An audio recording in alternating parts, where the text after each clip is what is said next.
Სტუმართან ერთად განვიხილავთ პირდაპირ უცხოური ინვესტიციების მოტივაციებს და ღრმა ანალიზს შემოგთავაზებთ რა განაპირობებს მიზრდას ან კლებას. მე გადავალ პირდაპირ სტუმართან ნიკოლო ზალავიძე, GeoCase-ის მრჩეველი ეკონომიკის მინისტრის ყოფილი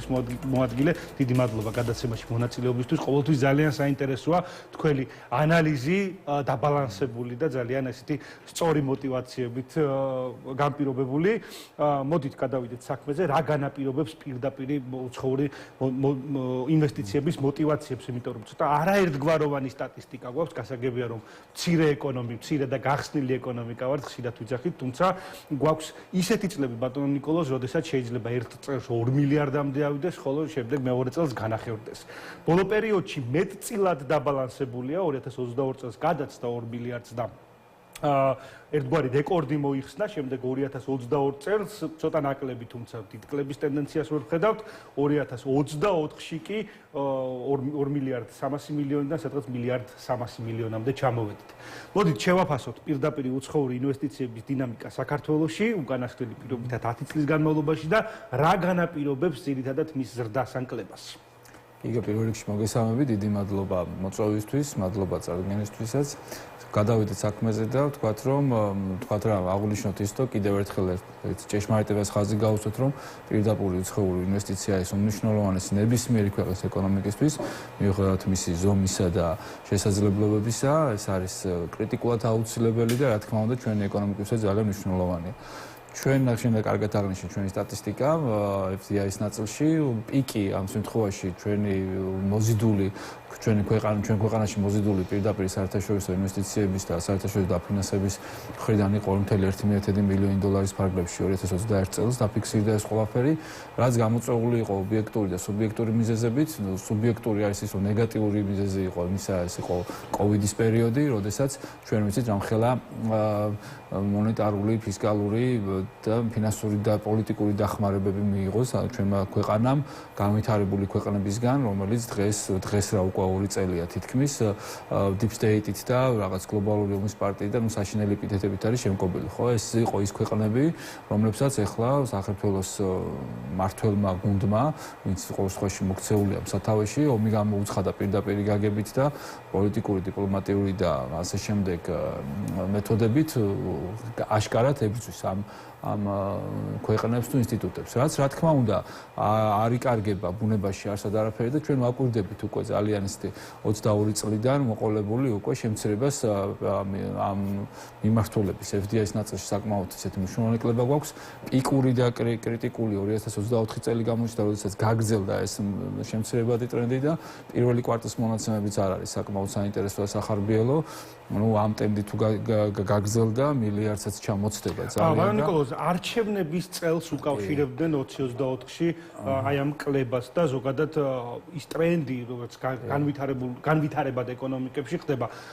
როგორც წესი ექსპერტების შეფასებით, აი ეს კლება არჩევნების წელს უკავშირდება. რამდენად შეიძლება ეს კლება აი 2 მილიარდ, საქსტატის ოფიციალური მონაცემები მიჭირავს 2 მილიარდ 253 მილიონი 2022 წელს დაზუსტებული და მილიარდ 333 მილიონი. აი ეს კლება რამდენად შეიძლება 22-სა და 24 წელს შორის თითქმის 2 წლიანი სხვაობა, მაგრამ ამ 2 წელიწადში, ამ 3 წელიწადს, 3 წლიან პერიოდში ძალიან რადიკალური მოვლენები მოხდა, რომელიც ძალიან რადიკალურად განვითარდა პროცესები, მაგრამ მოდი ცოტა უფრო უკან წარსულში რო წავიდეთ ჩვენ FDI-ის, ანუ პირდაპირ უცხოური ინვესტიციების ფორმირების ნაწილში, დამოუკიდებელი საქართველოს პერიოდში, როგორც დაიწყო ეს ყველაფერი, ისე და ისე ეს ყველაფერი წამოვიდა განვითარებული სამყაროდან, ანუ ეს იყო აშშ, დიდი ბრიტანეთი, ჰოლანდია, ანუ ჰოლანდიის და ბრიტანული ვირჯინის კუნძულები ერთ-ერთი წყარო, რომელიც აიდანაც ხდება ხოლმე რაღაც ორიგინაცია ამ თანხების, მაგრამ ჩვენ ვიცით, რომ ეს თანხები ძირითადად არის ინსტიტუციური ფული და ერთ-ერთი ყველაზე მსხვილი ინვესტიცია, რომელიც ძალიან დიდი გავლენა მოახდინა ჩვენ ეკონომიკაზე პოზიტიური, ეს იყო BP და BP-ის კონგლომერატის და ტრანსნაციონალური კორპორაციების მხრიდან ჩადებული თანხა, რომელიც უკავშირდებოდა ბაქო ჯეიჰანის ნილსა გადაინს გაყვანას, რომელიც არა მარტო ფინანსური, არამედ პოლიტიკური თავისუფლებაც და დიდი ასე ვთქვათ თავდაცვაც მოუტანა ჩვენს ქვეყანას და საკმაოდ მყარი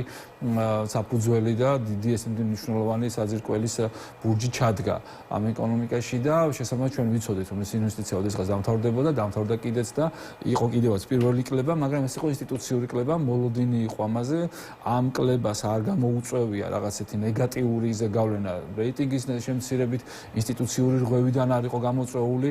და შესაბამისად ეს პროცესი მეტნაკლებად ჯანსაღად თუმცა მაინც და მაინც არასახარბიელად ვითარდებოდა რაღაც 2017-20 წლების ფარგლებში, კოვიდამდე პერიოდი მაქვს. იმიტომ რომ ეს პროცესი არის კონკურენტული პროცესი, ასე რომ ვავიღოთ, FDI არა მარტო ჩვენაირი პატარა ეკონომიკის ქვეყანას ჭირდება, მაგრამ ყველას, ჩვენ ვაკვირდებით ხა დიდი ეკონომიკაში რაც ხდება ამერიკაში და იგივე სატარიფო ომი იქნება თუ ეს რაღაცა მიმდინარე ეს პროცესები, ყველაფერი არის დაკავშირებული, ჩვენ ვაკვირდებით, ამდა დიდია მადა, აპეტიტი, ასე ვთქვათ, ასე დიდი ეკონომიკის, რომ მანაც მოიზიდოს ეს ინვესტიციები და ყველა განცხადება მთავრობის, შშ-ის მთავრობაზე მოგსაუბარი ვიცით რომ იწყება შუაში ამ ბოლოში ყოველთვის არის რომ მოიზიდონ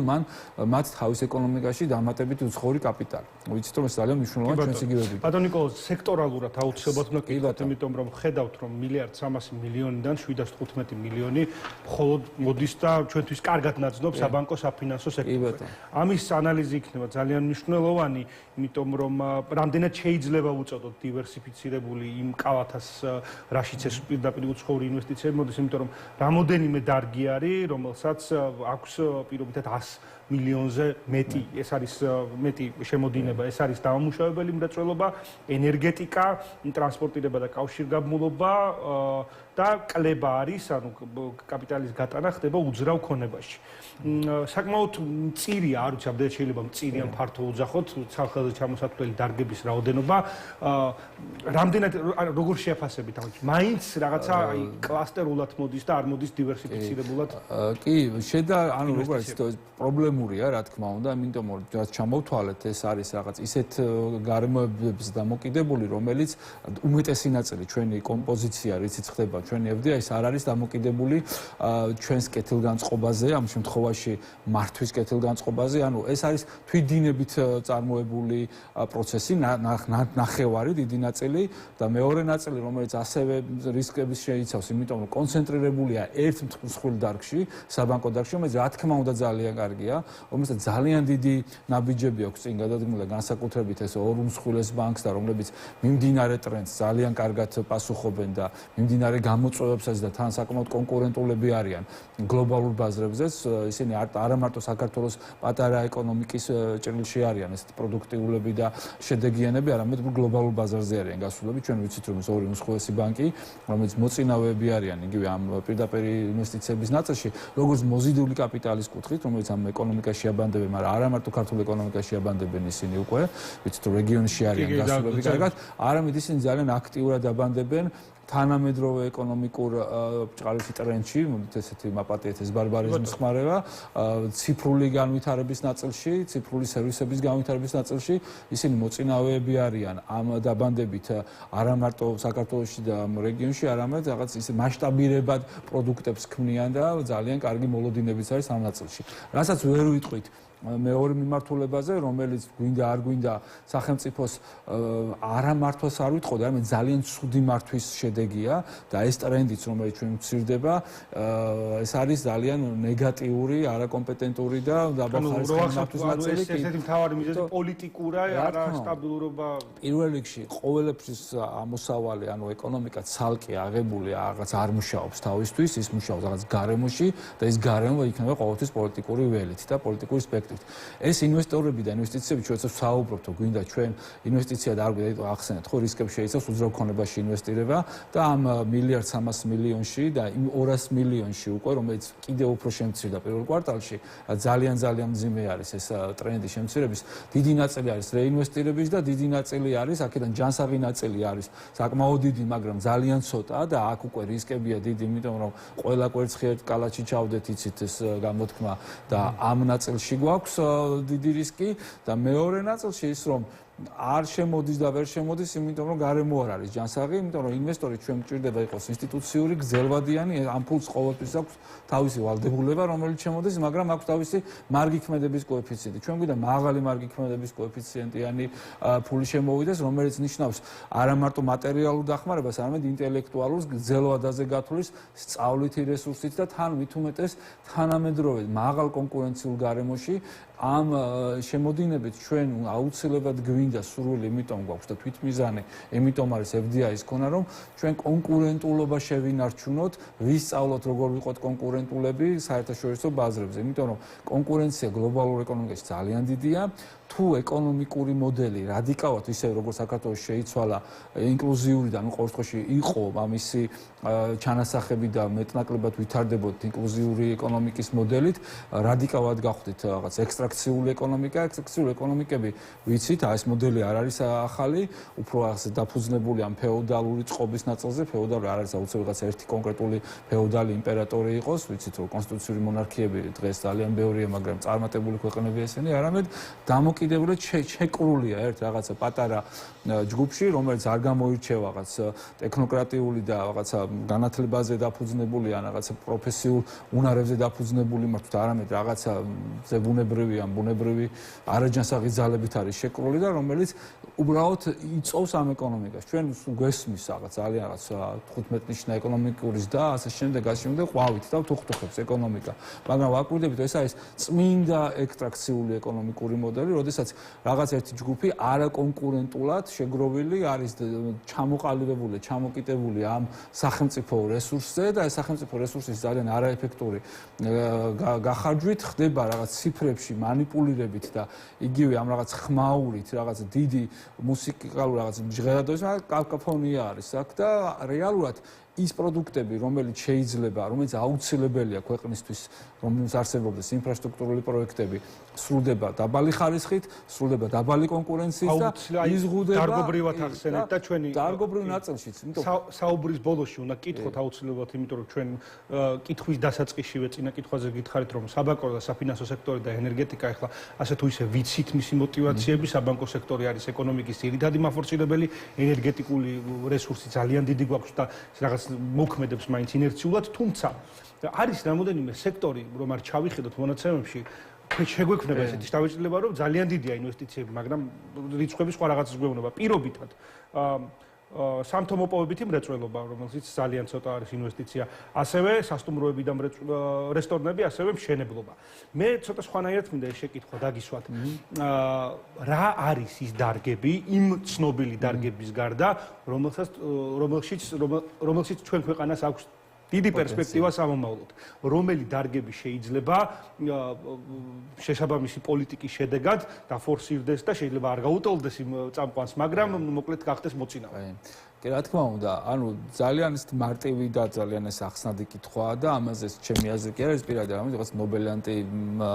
ლაურეატების მოსაზრებებია და დაკვირვებებია და თითქმის უკვე აქსიომატური ჭეშმარიტება.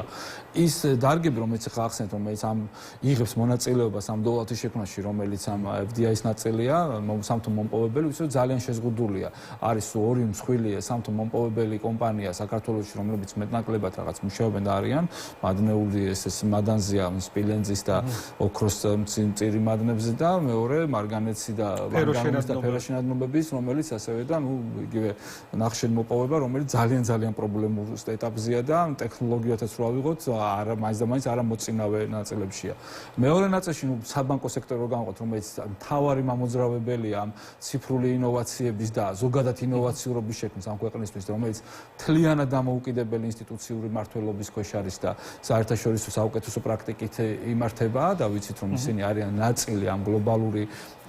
საერთაშორისო ქსელის, რაც კიდევ კარგი ესე ხდება და ეს ვინარჩუნებს ამ რაღაც მეტნაკლებად რუკაზე ჩვენს ადგილს, რომ ვიღაცა იგებს რომ მართლა შტატი არა ვარ სადღაც და დიდი დამსახურება ამათი, მაგრამ ეს მაინც და მაინც ჯანსაღი მდგომარეობა არ არის. და ანუ ენერგეტიკა, რომელიც თქვენს აღნიშნეთ, ვიცით